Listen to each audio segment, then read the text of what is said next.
ini. Belakang pasar Parsi itu. Dari belakang pasar Parsi ke sini. Wah.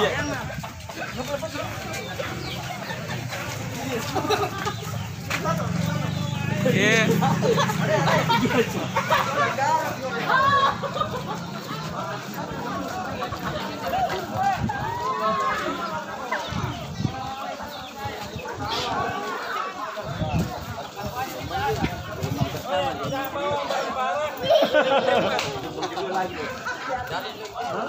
Satu kalian.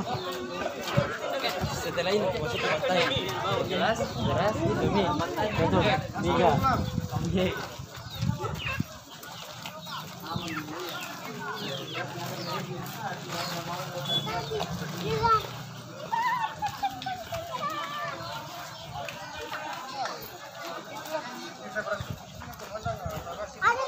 Ya, karung berasnya mau kasih turun nih.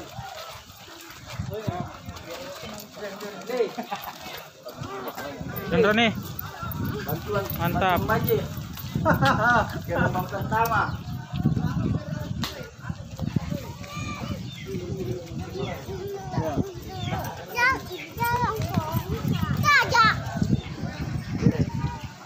Nah, yang tenggelam ini Pak di bawah situ dia mau tidak apa ya? Buahnya belum.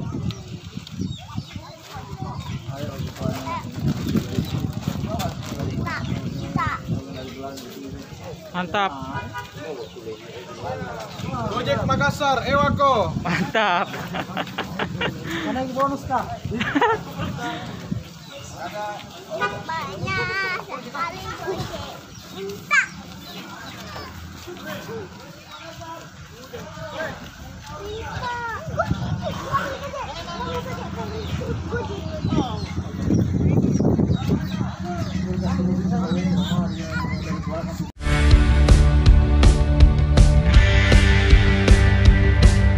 Saya kira ini hal yang sangat kami butuhkan di daerah karena masyarakat kami kurang lebih 6.600 lebih yang terkena dampak banjir.